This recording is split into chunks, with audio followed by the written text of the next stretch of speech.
Anthony Warlow is a musical legend. The star, who made the role in Phantom of the Opera his own, is back in a production that's close to his heart.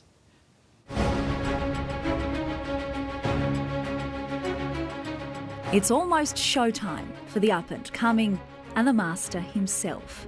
This is my fourth incarnation of the role. I was probably too young when we did it originally in 2000, but having done it now, twice in Australia and once on Broadway for quite a long period of time, I think I'm sort of in his loins now, age-wise as well as vocally. Anthony Warlow returns as Daddy Warbucks. I am a research nut, so I still go back to my notes that I wrote originally. The living national treasure and Order of Australia recipient made his Broadway debut in 2013. His performance as Warbucks winning him several Broadway nominations. I mean, as I get older, the body is failing me a little, so there are certain areas that I have to, just fudge a little bit more now. As the actor putting the role on stage, I use those elements as part of his life. Warlow is also known for his roles in Chicago, Guys and Dolls, Les Mis and The Phantom in Sir Andrew Lloyd Webber's The Phantom of the Opera. But Oliver Warbucks holds a special place in Anthony Warlow's heart.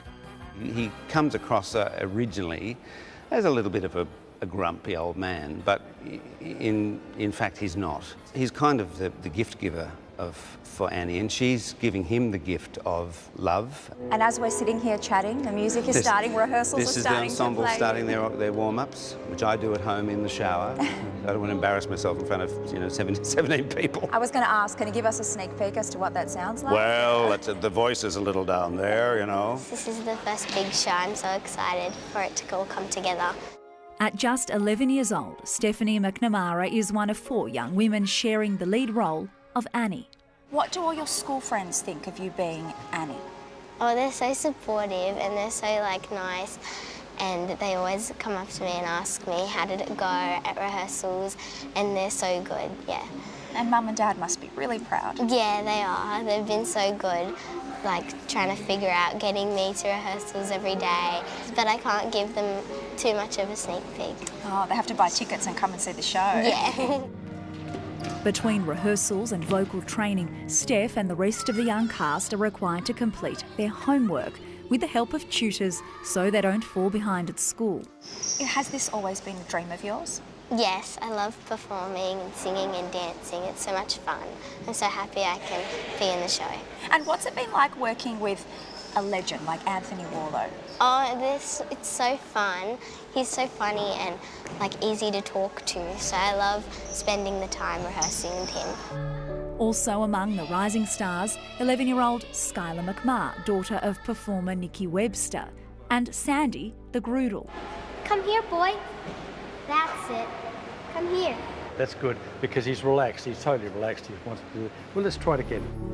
Luke Hura is the dog whisperer responsible for getting Sandy stage ready. Have you got the best job in the world, Luke? I love it. I mean, I've been doing it for over 40 years, and I'm still doing it, so I must be doing something right. I'd always wanted to be in a musical. The last musical I was in high school, and since leaving the Wiggles, I always thought it was something that I might be able to do, but I think I never really had the confidence. Greg Page returns to the stage, swapping his yellow skivvy for a retro wheelchair, as the former Wiggle takes on the role of Franklin D. Roosevelt.